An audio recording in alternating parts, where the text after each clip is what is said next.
So a very warm welcome to all our viewers and welcome to a new episode of To The Point. My name is Angie Meher and I'll be joining you for today's edition of this program, and I'm delighted to be joined this evening in the studio by my guest, Dr. Mohammed Rushdi, economic banking expert and lecturer from Cairo University. Dr. Mohammed, a very good evening to you and thank you so much for coming in. Thank you. First of all, I would like to say good evening to you and our audience, and I would like to thank the Point team program for the kind invitation. Thank you very much, Doctor. It's a pleasure to have you with us this evening.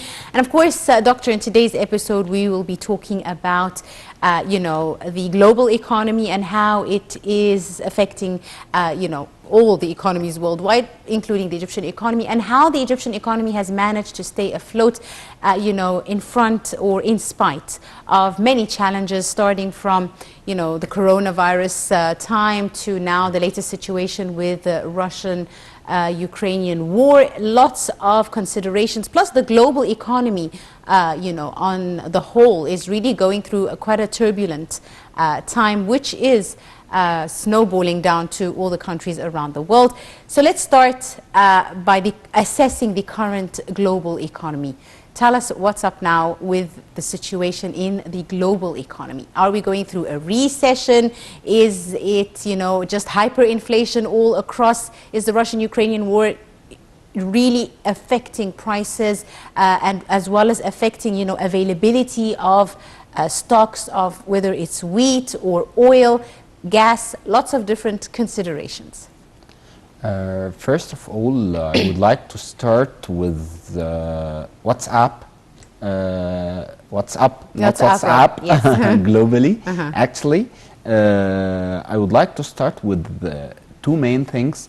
As you know, and our audience, there's a crucial thing which is called Maslow pyramid hierarchy of needs. Actually, this in a nutshell, to just illustrate to our audience in a nutshell, this pyramid, which is considered the most important thing for human beings, which is the physiological needs. Which means the food and water, and they have to fulfill their needs, their basic needs. Their basic needs. And then after that, if we go up, they will search for safety and then belonging and then self-esteem to reach psychological things right at the top. Yes, to reach for the self-actualization. If we start with the basic needs, let me quote you the basic needs for that, which is food and water.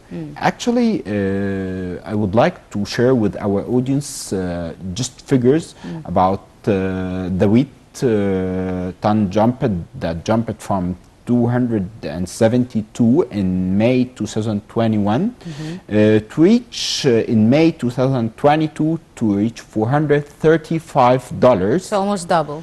Almost 60% increase. This is the first thing. And the second thing, which is oil barrel, jumped from $67 in May. Over 110 now. Yes, actually in May it reached 112. This increase reflected 67% increase. And nowadays it decreased a little bit to reach around $94. Actually, those crucial things lead to increase in the global living cost. Yes. And this will reflect on all essential commodities. And part of this thing that globally we have a great inflation wave. Yes. And all of central banks, to be honest, are cornered how to figure out this thing. I will start with the Federal Bank. Actually, they started to increase the interest rate. Which hasn't happened in years. Yes, I can say it loudly. As far as I recall, it's like 40 years ago. The interest rate didn't raise the fastest pace like that, actually. And I can say it increased in 2022, as far as I recall, for 4 times. The last one, which is last Wednesday, as far as I recall, by 75 basis points. This is one of the most important things. Accordingly, it reflected, as you know, and our audience, we are in our world, we are like, it looks like a small village, actually. Yes. It reflected globally. All central banks plan to increase the interest rate gradually. It started Central Bank of Canada, European Bank, and the Egyptian Central Bank of Egypt also increased the interest rate in 2022 3%. The first one 1%, and as far as I recall, in May, the central bank increased the interest rate by 200 basis points, which means 2% actually. Yes. And those things, it's to cushion the impact of the global, economy and the pressure on the global situation with regards to global financing, with regards to the situation. Just to jump straight away to the point, as we like to say on the show, back to Egypt. Let's come back home. The Egyptian government has taken many steps to try and cushion the impact of this hyperinflation, price increases, food security on the Egyptian citizen. Even before this crisis, there was the coronavirus pandemic, another main crisis that suddenly, thrashed global markets, lots of panic. You remember, this was only a couple of years ago, but Egypt during this time took a very steady hand, refused to shut down fully. Still, the economy, it was cushioned a bit by the economic reform program that Egypt had started on. So we didn't really feel, pressure like other countries, like we saw in Europe, people scrambling for food, scrambling for commodities. We didn't have really that in Egypt during the coronavirus crisis as a result of the handling of the situation. Tell me a bit, how did Egypt manage, let's start from the coronavirus pandemic, to, cushion the effect of this shock on its economy? How did it stay afloat? Actually, I would like to answer this question with one of the famous quotes for Napoleon Bonaparte. In times of difficulty, great nations, like great men, display the whole energy of their character and become an object of admiration to prosperity. Actually, this is one of the most important things that I would like to start with. If I would like to answer this question, I have to answer three questions. What did we do? Where are we now? Yes. And where do we want to go? Indeed. The first thing I would like to start the journey. Let me say it, the journey. I would love to say that. The journey started, let me quote you, from the point of the economic reform. Honestly, one of the bravest decision, in my humble opinion, the devaluation. The devaluation or the decision. floating of the Egyptian Yes. Actually, the government and the presidential leadership, they are facing a lot of challenges, and they are trying to decrease a little bit the impact of the financial crisis, the global financial crisis, and a lot of things that that Egypt was isolated. The first thing, they tried to absorb the liquidity in the market. Accordingly, after the devaluation, the inflation rate reached around more than 30%. Can you imagine? And the government was cornered to how to decrease this. They started to increase the interest rate. As far as I recall, it reached for certificate of deposits like 20%. Yes. And to decrease the demand on foreign currency. Would that happen when the currency was Yes. floated? And this was a smart way that, for example, if the interest rate reached 20% and I have a foreign currency, dollar, based on the rationale that the dollar price is increasing, if I calculated in a simple calculation, the interest rate for in dollar $4 It's nothing. It's very little. will be nothing. Compared to the Egyptian pound, and the yes. value will be like 5% increase, 10%. The maximum. Maximum. Okay. The government just pushed the certificate of deposit with as far as I recall 20%. They absorbed the liquidity, and they convinced the household segment to convert their foreign currency To Egyptian to pounds. Egyptian. And they convinced many people to, even if they didn't have foreign currency and had money elsewhere, to go put it in the bank. Yes, and this is reflected. I would love always to support my my words with numbers. As far as I recall, the foreign currency reserve was reached $19 billion. After the devaluation, it reached $45 billion. Yes, I remember this number, yes. And currently, unfortunately, it reached $33 billion, and this is due to the global crisis. Yes. We faced a lot of, the first one, a lot of crises. Yes. The first one, the COVID pandemic, and then Followed by after the that, Russian, yes. the Russian and Ukrainian war. By the way, due to those things, we work, I can say it, in a solid ground to face those challenges nowadays.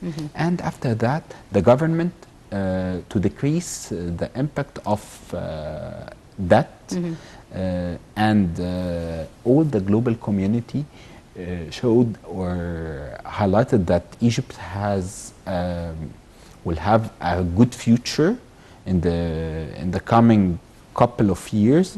The government, to don't increase the cost of debt, they applied the inverted yield curve. What is the inverted yield curve? I would like in a nutshell to just elaborate more for our audience.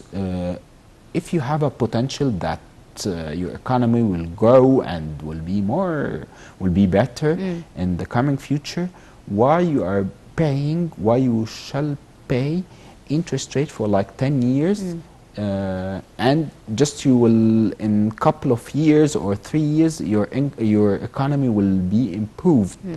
For that reason, as you know, and our audience, for example, if you go to the bank and you are asking for to invest money for 10 years, and you will ask for 3 years, which will be higher?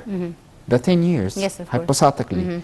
But in our situation, the government increased the interest rate for short term, and this was quite smart. And this reflected to decrease our cost of debt.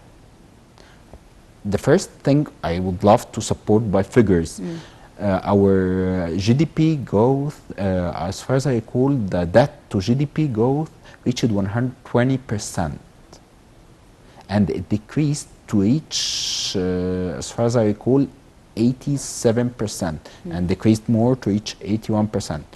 Currently it jumped, but the government actually have a plan to reach 75%. And this is quite good for our economy. This is in addition to a lot of things. I would like to highlight a lot of things that reflected is, I can say it, the outcome from the devaluation and the economic reform. Actually, we are being the fruits of a lot of things. Yes. Because alongside, just to jump in here, alongside these two very important moves by the Egyptian government, there were other projects that were ongoing.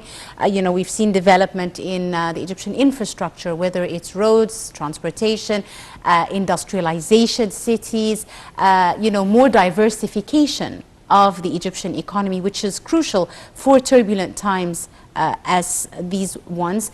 And we've seen lots of initiatives as well. You know, all these projects, all these national mega projects that the government continues to work on have also created job opportunities, for example, increased investment opportunities, attracted foreign investors. So alongside all this, the Egyptian government was working, as you were saying, on other avenues. Yes, I do agree with you. I would like to start with one of the most important announcement that the central bank 2 days ago just announced that the FDI, the foreign direct investment in Egypt, increased by 183% in the first quarter of 2022.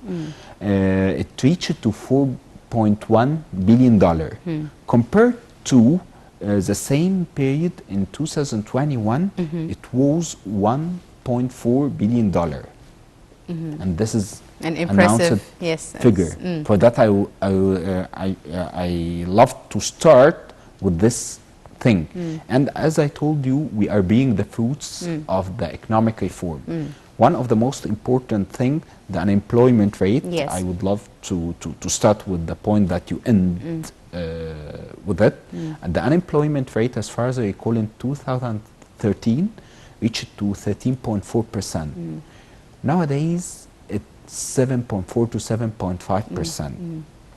Almost it decreased by 50%. And if we jump it to one of the most important things that bring FDI, the competitiveness ranking or the competitiveness report. Actually, Egypt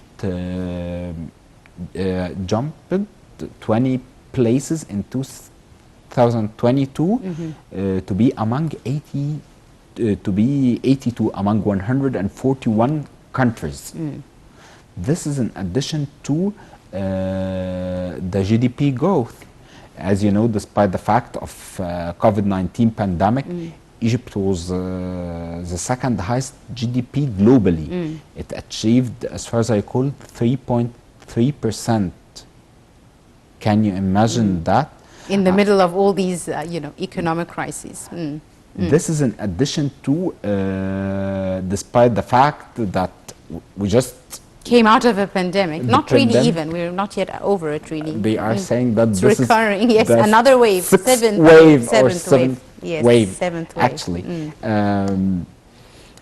In the first, the Egyptian economy achieved a growth rate of 9.8% in the first quarter of 2021, 2022. Can you imagine? But unfortunately, due to the Ukrainian and Russian war, the expected GDP growth will be 6%.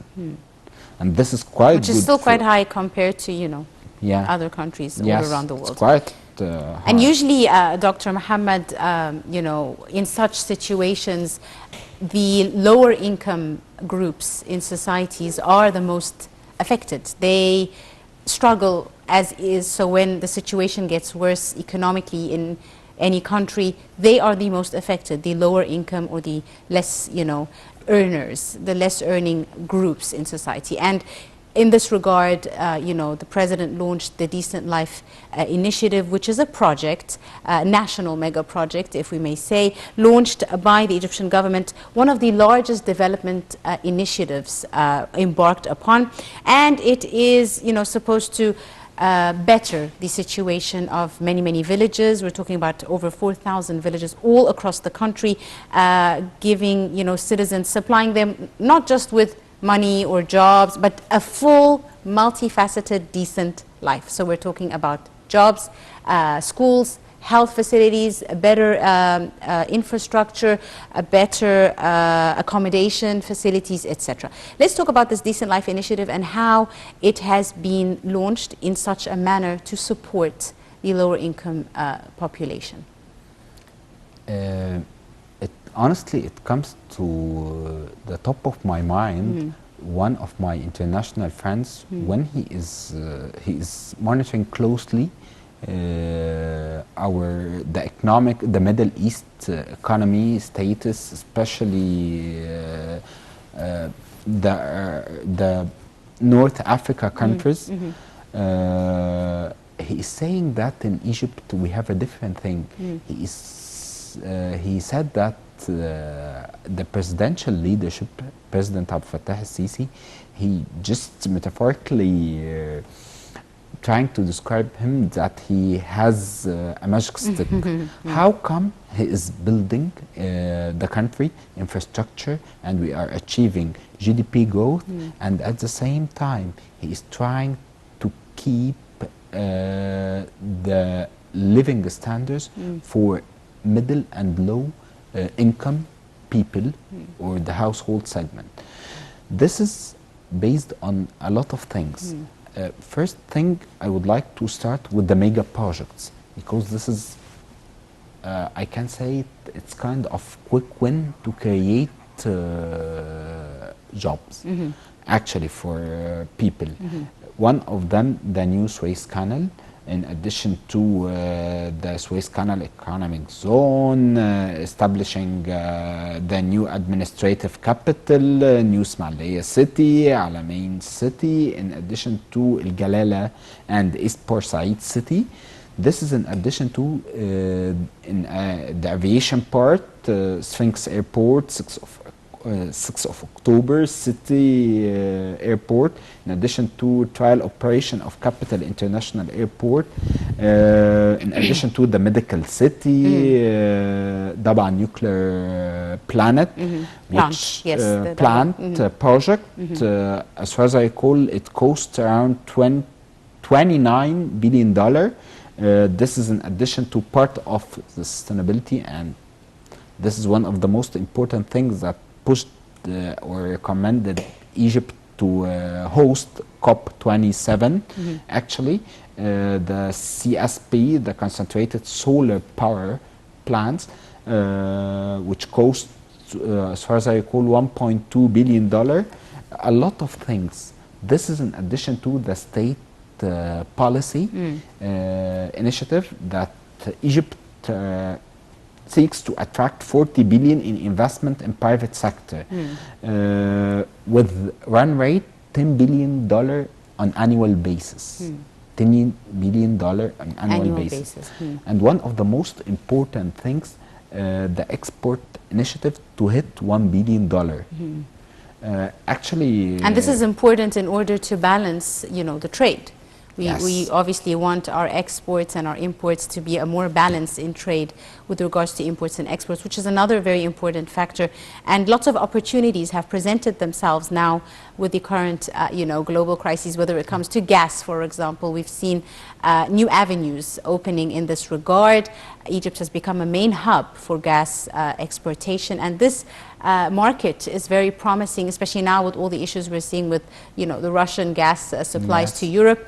A great opportunity is presenting itself, which you mentioned that you'd also want to discuss what we are aiming to go for in the future. What is the plan for the future? So how do you see all these things, filtering into that, Doctor? Actually, in terms of the export initiative to reach 100 billion, if we analyze this initiative in a proper way, this will focus on mainly commodities, non-petroleum commodities. Can you imagine that we will one day will reach $100 billion exports away from petroleum products? Yes. And this is as a result of diversification. We have been working towards diversifying the Egyptian economy, not just concentrating on one sector of it. We're from agriculture to industrialization to medical products, etc. There has become a more diversified approach to the Egyptian economy. If you would like to have a solid economy, in my humble opinion, you have to diversify your source of income in addition to the GDP structure. Actually, globally, the GDP structure consists of 3 main parts. Service part, agriculture, and the industrial one. Those are the 3 main parts of the GDP. If you would like to have high income, you have to focus on the service part. Why is the service part actually? Because it has a high added value. Yes. And this is how it works globally, especially for the developed countries. Okay? And this is, I believe, this is quite smart nowadays. If you would like to have a growth in your economy or do an initiative, don't invent the wheel. What's happening globally, the developed countries are focusing on this part. For that reason, Egypt nowadays focusing on S&T, science and technology. And by the way, it increased the education and research budget. Yes. As far as I recall, it increased by 60%. For that reason, one of the most important things, this is in addition to a lot of technology parts. This is in addition to the digital transformation initiative. The government is focusing on how to go for the new world or the new era for the digital transformation, and how this will impact our economy, and a lot of opportunities for our youth will be, a lot of opportunities, job opportunities will be created. And the digital transformation, and in addition to the financial inclusion initiative, are, I believe they are integrating to enhance our economy. How this will come? Easily it will come if we started with the financial inclusion and the part of the digitalization. The financial inclusion, as you know, and our audience, unfortunately, our economy consists of two main parts: the official part and unofficial. And unofficial part, it reached, or the gray economy, I can say the gray economy. Yes. It reached, as far as I recall, more than 60% of our economy. If we digitalize things and go for digital solution and payments, what will happen? You will be enforced to pay everything as a merchant, or small merchant, small SME. kiosk, small kiosk, for example. Well, you have to get everything to pay through POS, point of sale, with your card, and everything will be monitored. Accordingly, it will go, or will be entered to the official economy, and by this way, the government can control everything, and the taxation income will increase, and this will reflect on the infrastructure and the budget of education, health, and everything. Which are really the main aims, the budget of education and health, or should be really the main aims in order to develop human capacity, the Egyptian citizen. Yes. And all this under the umbrella of the sustainable development goals, the SDGs, very important. Every sort of development needs to be under this umbrella of sustainable development. And Egypt, since Doctor, you are a fan of numbers, let me give you some numbers. Egypt ranked 7th out of 20 Arab countries, 4th out of 47 African countries, and 7th in the Middle East and North Africa with regards to the level of its emerging markets, and ranked 30th out of 163 countries in the Global Outreach Impact Index, while in the Sustainable Goals Development Goals Index, Egypt had a score of about 68.7%, which is, a positive outlook for the country. How do you see Egypt being able to maintain such a score in the index, although the region in average has decreased from 67.1 to about 67.5 in 2002 as a result of the global, financial crisis? Actually, Egypt is focusing in sustainability. In addition to change our nation mindset.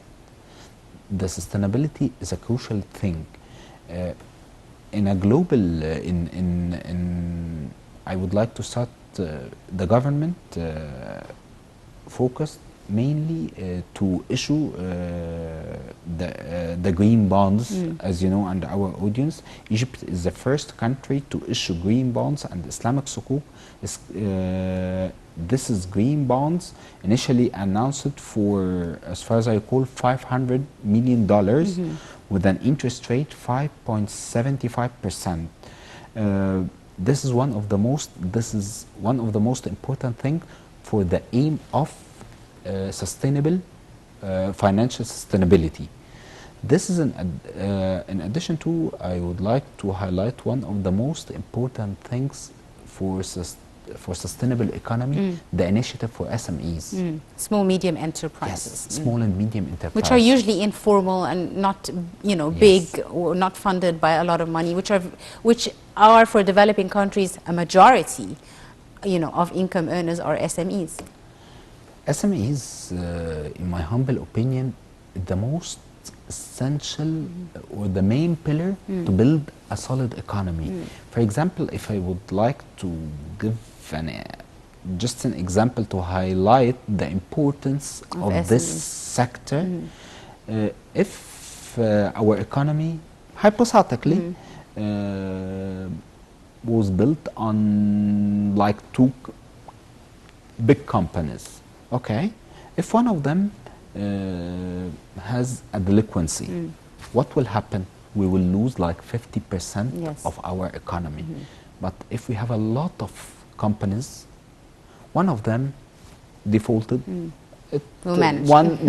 A new one will come and will be able to absorb pay. shocks much Yes. more easier.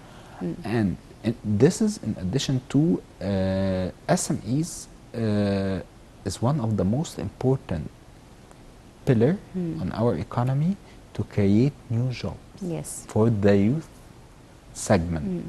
Especially if I would like to focus on deeply on Egypt. Actually, Egypt, globally they are considering it a youth country, because if you can see a large segment of the population is youngsters. like more than 60% of our are under the age. Yes.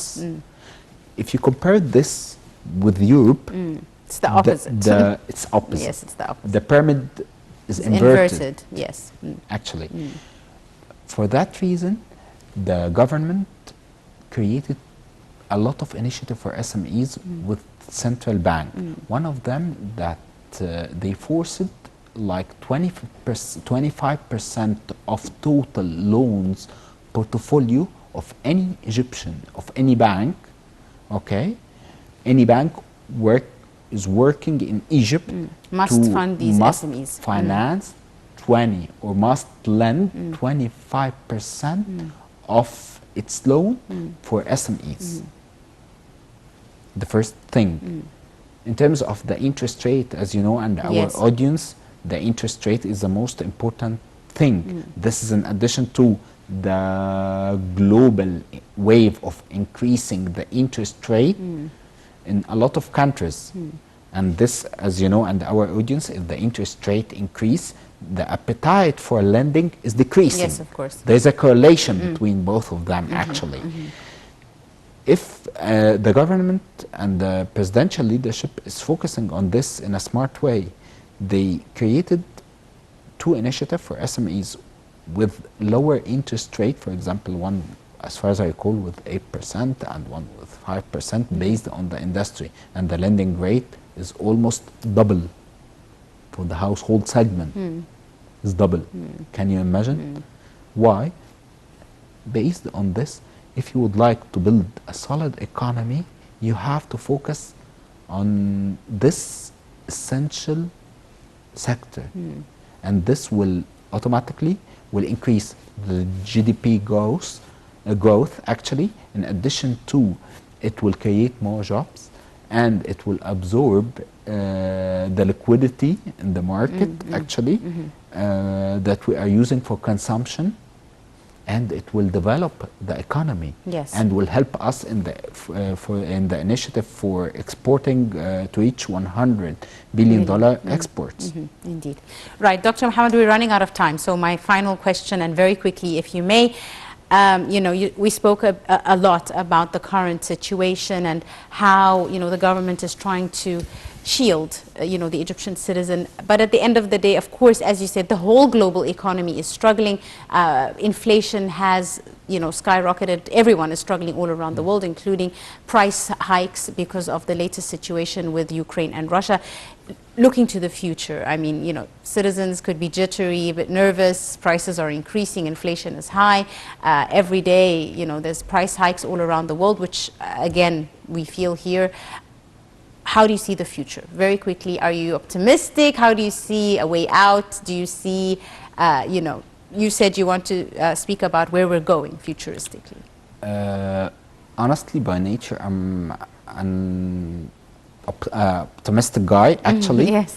And if we return it back to the history, as you know, and our audience, the economy has its own pattern.